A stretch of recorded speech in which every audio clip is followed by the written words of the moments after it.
Pa poglejmo, kaj če dom ne bi bil samo prostor za bivanje? Kaj če bi bil v resnici epicenter navdiha, produktivnosti in osebne rasti? Danes si bomo pogledali en tak vizionarski koncept moderne hiše, ki je zasnovana točno s tem v mislih. Tale misel iz izvornega gradiva v bistvu pove vse. Torej, ne gre več samo za streho nad glavo, ampak za okolje, ki aktivno spodbuja tisto najboljše v nas. Res, dom se razvija. No, pa začnimo z našim virtualnim ogledom. V prvem delu si bomo pogledali, kako je ta dom sploh zasnovan, da navdihuje.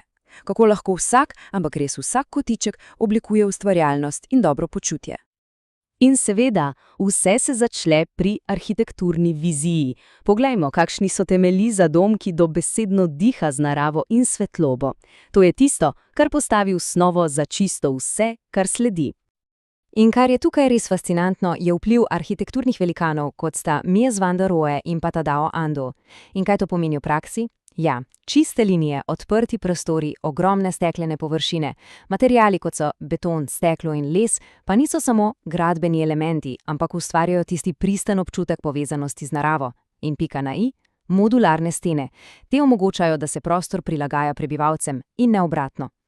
Samo da si lažje predstavljamo, govorimo o kar 300 kvadratnih metrih in to v 3 etažah. To ni samo hiša, to je praktično platno za življenje. Prostora je res na pretek, za karkoli si zamislimo. In k temu občutku prostornosti ogromno prispeva tudi višina stropov. Pomislite, 3,5 metra v glavnih bivalnih prostorih. To takoj pomeni več zraka, več svetlobe in tisti neprecenljiv občutek svobode. To ni samo številka, to je res ključen element, ki oblikuje celoten ambient. Tukaj pa vidimo, kako se narava dobesedno vseli v notranjost. Biofilni dizajn, to ni samo estetika, veste, gre za znanstveno dokazano povezavo z naravo, ki zmanjšuje stres in veča ustvarjalnost. Notranji vrtovi in zelene stene recimo čistijo zrak, nevtralna barvna paleta ustvari mirno ozadje. In potem ima še to, raznolikost tekstur, od gladkega betona do mehkega usnja, kar pa res obogati celotno čutno izkušnjo.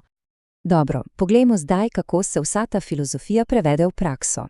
Čas je, da vstopimo v kreativno jedro hiše, torej v prostore, ki so namenjeni delu in strastem. Domača pisarna.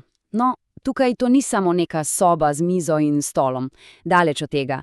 Zasnovana je kot pravo svetišče za osredotočeno delo, za rojavanje idej. Je srce produktivnosti, lepo umaknjeno od vsakdanjega vrveža. Poglejmo si ti detalje. Imamo modularno mizo iz recikliranega lesa, potem celotna stena, ki je v bistvu ena ogromna magnetna tabla za brainstorming in pa pametna LED osvetlitev, ki prilagaja barvno temperaturo, drugačna je, ko potrebujemo fokus in spet drugačna, ko iščemo kreativni zagon. Skratka, vse je zasnovano za maksimalno učinkovitost in navdih. Ampak ključna poanta je tole. Takoj zraven te superproduktivne pisarne se nahaja njeno čisto nasprotje. Tale primerjava res lepo pokaže, kako hiša omogoča gladek prehod med delom in igro. Iz okolja za popoln fokus se v hipu prestavimo v svet sprostitve in zabave. In ta igralni kotiček, to je pravo malo tehnološko svetišče. Ergonomski stol vibrira skupaj z dogajanjem v igri, RGB lučke se sinhronizirajo, seveda so tu tudi najnovejše konzole, pripravljene na akcijo. Ampak ne gre samo za igranje, veste, gre za popolno potopitev v drug svet. Ok, po delu in igri pa seveda pride na vrsto sprostitev. Poglejmo si zdaj prostore, ki so namenjeni popolni potopitvi. To so prava svetišča za dušo.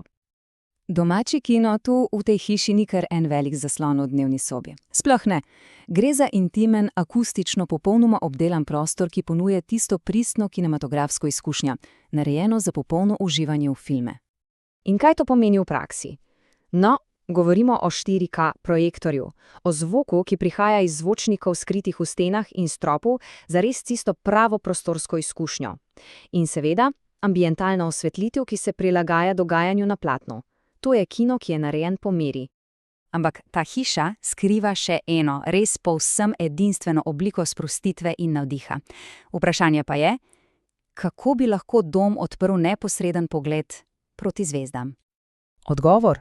Skriva se v mansardi, tako imenovani Astrolab, zasebni observatorij skrit tik pod streho.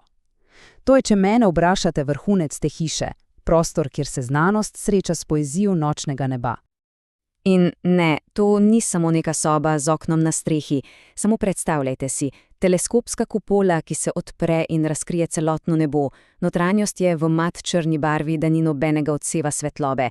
Potem je tu seveda profesionalni teleskop, pa projektor, ki lahko na stropu simulira vzmezdja, in za piko na i še prijeten bralni kotiček z literaturo o vesolju. To je res prostor za sanjaranje in učenje hkrati.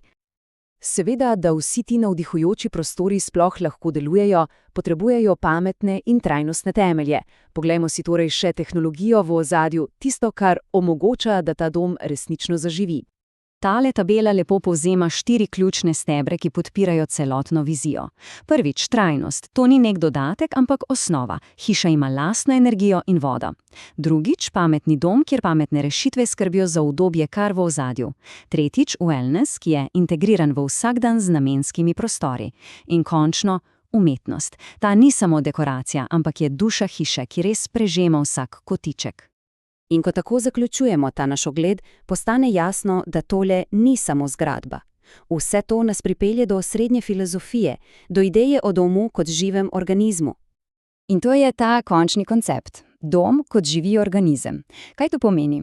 Ja, pomeni prostor, ki se nenehno prilagaja potrebam svojih stanovalcev, ki spodbuja njihovo ustvarjalnost, dobro počutje in osebno rast. Skratka, ni statičen, ampak je dinamičen partner v življenju. Tale citat mogoče najbolje zaokroži celotno vizijo. Ko dom postane platforma za produktivnost, sprostitev in raziskovanje, se resnično, prelevi v osebni svet, kjer se sanje lahko uresničujejo. Vsak dan. In za sam konec še vprašanje v razmislek. Od tiste super osredotočene pisarne preko igralnega kotička pa vse do zasebnega observatorija za opazovanje zvezd. Kateri od teh prostorov bi bil tisti pravi navdih?